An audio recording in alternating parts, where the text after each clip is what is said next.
पितर पक्ष की पौराणिक कथाएं। शास्त्रों के अनुसार क्या है श्राद्ध के नियम। भगवान श्री कृष्ण ने कहा है कि आत्मा कभी मरती नहीं, ये बस एक शरीर से दूसरे शरीर में बदलती है। इसलिए आप अपने पूर्वजों को जब भी कुछ अर्पित करते हो तो वो उन्हें अवश्य ही मिलता है। दानवीर कर्ण, जिनके नाम के आगे ही दानवीर था, उन्होंने पूरी उम्र बहुत दान दिया। कोई भी उनसे कुछ मांगता वो उसे जरूर मिलता।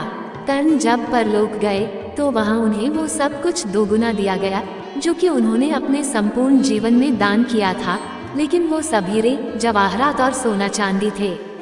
कर्ण को खाने को कुछ नहीं मिला क्योंकि उन्होंने कभी भोजन दान नहीं किया था। कर्ण भूख से व्याकुल हो गए। अंत में यमराज से विनती करके धरती पर जाकर फिर से दान करने की आज्ञा मांगी। यमराज ने कर्ण को 14 दिनों का वक्त दिया। कर्ण ने धरती पर आकर जमकर भोजन दान किया और श्राद्ध किया। जब कर्ण पुनः परलोक वापस आए तो उनके पास खाना पहुंच चुका था। इसलिए हिंदुओं में भोजन दान करना बहुत शुभ माना गया है। श्राद्ध के दौरान तो गरीबों को भोजन खिलाना ही चाहिए। इसके जरिए ये हमारे पूर्वजों को सीधे पहुंच जाता है। कहा जाता है कि इन दिनों यमराज की आज्ञा से आत्माएं जमीन पर आती हैं और अपने वंशजों की ओर से अर्पित किए गए भोजन का भोग करती हैं। पितृपक्ष की एक अन्य पौराणिक कथा के अनुसार जोगी तथा भोगे दो भाई थे। दोनों अलग अलग रहते थे। जोगी धनी था और भोगे निर्धन। दोनों में परस्पर बड़ा प्रेम था। जोगी की पत्नी को धन का अभिमान था, किंतु भोगे की पत्नी बड़ी सरल हृदय थी। पितृपक्ष आने पर जोगी की पत्नी ने उससे पितरों का श्राद्ध करने के लिए कहा तो जोगी इसे व्यर्थ का कार्य समझकर टालने की चेष्टा करने लगा, किंतु उसकी पत्नी समझती थी कि यदि ऐसा नहीं करेंगे तो लोग बातें बनाएंगे। फिर उसे अपने मायके वालों को दावत पर बुलाने और अपनी शान दिखाने का यह उचित अवसर लगा।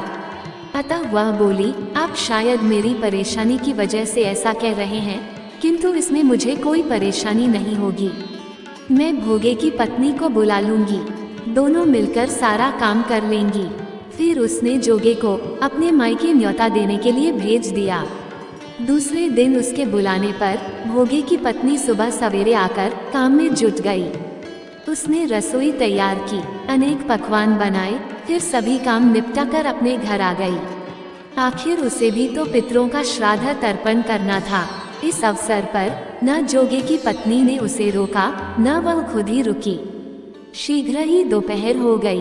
पितर भूमि पर उतरे। जोगे भोगे के पितर पहले जोगे के यहाँ गए तो क्या देखते हैं कि उसके ससुराल वाले वहाँ भोजन पर जुटे हुए हैं।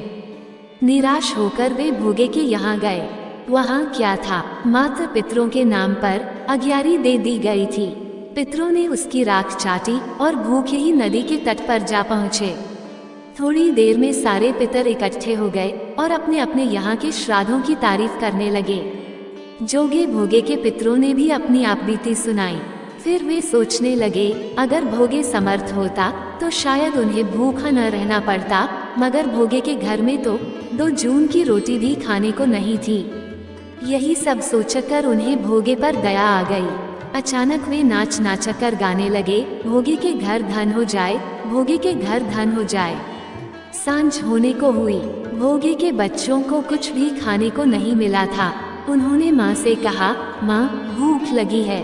तब उन्हें टालने के उद्देश्य से भोगे की पत्नी ने कहा, जाओ, आंगन में हांडी औधी रखी है, उसे जाकर खोल लो और जो कुछ मिले बांटकर खा लेना। बच्चे वहाँ पहुँचे तो क्या देखते हैं कि हांडी मोहरों से भरी पड़ी है। वे दौड़े दौड़े माँ के पास पहुँचे और उसे सारी बातें बताईं। आंगन में आकर भोगे की पत्नी ने ये सब कुछ देखा तो वह भी हैरान रह गई। इस प्रकार भोगे भी धनी हो गया, मगर धन पाकर वह घमंडी नहीं हुआ। दूसरे साल का पितृपक्ष आया। श्राद्ध के दिन भोगे की पत्नी ने 56 प्रकार के व्यंजन बनाए। ब्राह्मणों को बुलाकर श्राद्ध किया, भोजन कराया, दक्षिणा दी। जेठ जेठानी को सोने चांदी के बर्तनों में भोजन कराया। इससे पितर बड़े प्रसन्न तथा तृप्त हुए। कैसे करे पितरों का श्राद्ध। 1. अपने पितरों के लिए जो भी कार्य करें उसे श्रद्धापूर्वक करें। प्रत्येक व्यक्ति को इस पक्ष में श्राद्ध का कार्य अपनी सामर्थ्य अनुसार श्रद्धापूर्वक करना चाहिए। पितरों के लिए किए जाने वाले सभी कार्य उन्हें श्राद्ध कहते हैं। शास्त्रों में 3 ऋण विशेष बताए गए हैं, देव, ऋषि और पितृ ऋण। ये हैं वो 3 ऋण जो बेहद महत्व रखते हैं। श्राद्ध की क्रिया से पितरों का पितृ ऋण उतारा जाता है। शास्त्रों में कहा गया है कि श्राद्ध से तृप्त होकर पितृ ऋण समस्त कामनाओं को तृप्त करते हैं। 2. आपके और पितरों के बीच केवल ब्राह्मण ही आपका सेतु है। शास्त्रों में वर्णन है कि ब्राह्मणों के मुख से भगवान भोजन करते हैं। पितृपक्ष में अपने पितरों का विधि विधान से किया गया पूजन, तर्पण तथा दान की गया भोजन आपके पितरों को ही प्राप्त होता है। इसलिए ब्राह्मण ही हमारे तथा पितरों के बीच सेतु का कार्य करते हैं। हमें उनकी बेवजह आलोचना या प्रशंसा ना करके अपने कर्म पर ध्यान देना चाहिए, जिससे पितृ प्रसन्न होकर आपको भौतिक समृद्धि प्रदान करते हैं। श्राद्ध पक्ष में पिंडदान व तर्पण आदि योग्य और जानकार कर्मकांडी पंडितों से ही करवाना चाहिए। 3. दूध, दही और घी गाय का ही हो। मृत परिजनों के श्राद्ध में दूध, दही, घी का प्रयोग किया जाता है। इसमें ध्यान रखने वाली बात यह है कि दूध, दही, घी गाय का ही होना चाहिए। वह भी ऐसी गाय का ना हो जिसने हाल ही में बच्चे को जन्म दिया हो, मतलब उस गाय का बच्चा कम से कम 10 दिन का हो गया हो। 4. शास्त्रों में चांदी को श्रेष्ठ धातु माना गया है। श्राद्ध में ब्राह्मणों को भोजन चांदी के बर्तनों में करवाया जाना चाहिए। चांदी पवित्र और शुद्ध होती है, जिसमें समस्त दोषों और नकारात्मक शक्तियों को खत्म करने की क्षमता होती है। यदि पितरों को भी चांदी के बर्तन में रखकर पिंड या पानी दिया जाए तो वे संतुष्ट होते हैं। चांदी के बर्तन उपलब्ध न हो तो पेड़ के पत्तों से बनी की पत्तलों में भोजन परोसें। ब्राह्मणों को भोजन दोनों हाथों से परोसना चाहिए। एक हाथ से भोजन परोसने पर माना जाता है कि वह बुरी शक्तियों को प्राप्त होता है और पितर उसे ग्रहण नहीं कर पाते। क्या है शास्त्रों के नियम? 1. ब्राह्मण शांति से भोजन करें। ब्राह्मणों को भोजन करते समय एकदम शांतचित्त होकर भोजन ग्रहण करना चाहिए। भोजन करते समय बीच बीच में न तो बोलें और न ही भोजन के अच्छे या बुरे होने के बारे में कुछ कहें। इसका कारण यह है कि आपके पितर ब्राह्मणों के जरिए ही भोजन का अंश ग्रहण करते हैं और इस दौरान उन्हें बिल्कुल शांति चाहिए। 2. पितरों की तिथि को ही करें श्राद्ध। शास्त्रों के नियमों के अनुसार श्राद्ध परिजन की मृत्यु तिथि और चतुर्दशी के दिन ही किया जाना चाहिए। 2 दिन श्राद्ध करने से पितर संतुष्ट होते हैं। श्राद्ध केवल परिजनों के साथ ही करें। उसमें पंडित को छोड़कर बाहर का कोई व्यक्ति श्राद्ध पूजा के समय उपस्थित न हो। 3. जौ, तिल, कुशा का महत्व। श्राद्ध पूजा के दौरान पिंड बनाने में जौ तिल का प्रयोग किया जाता है। जौ तिल पितरों को पसंद होते हैं। कुश का प्रयोग भी श्राद्ध पूजा में होता है। ये सारी चीजें अत्यंत पवित्र मानी गई है और बुरी शक्तियों को दूर रखती है। 4. नदी, सरोवर या जल क्षेत्र का महत्व। अक्सर हम देखते हैं कि श्राद्ध कर्म नदियों, तालाबों के किनारे किया जाता है। इसका कारण ये होता है कि श्राद्ध ऐसी जगह किया जाना चाहिए जो किसी के आधिपत्य में नहीं आती है। नदियाँ और तालाब किसी के आधिपत्य में नहीं होते, इसलिए उन स्थानों पर श्राद्ध कर्म करके उसी के जल से पितरों का तर्पण किया जाता है। 5. रक्त संबंधों का खास महत्व। अपने मृत परिजनों के श्राद्ध में बहन, उसके पति और बच्चों यानी भांजे भांजियों को अवश्य बुलाना चाहिए। यदि वे शहर में नहीं हैं, कहीं दूर रहते हों तो बात अलग है, लेकिन शहर में ही होते हुए उन्हें आमंत्रित करना चाहिए। 6. भिखारी का द्वार पर आना शुभ। श्राद्ध करते समय कोई भिखारी आपके द्वार पर आ जाए तो इससे अच्छी बात और कोई नहीं हो सकती। उसे ससम्मान भोजन करवाएं। श्राद्ध पूजा के बाद गरीबों व निशक्तों को भी भोजन करवाना चाहिए। 7. श्राद्ध में भोजन। श्राद्ध में खीर सबसे आवश्यक खाद्य पदार्थ है।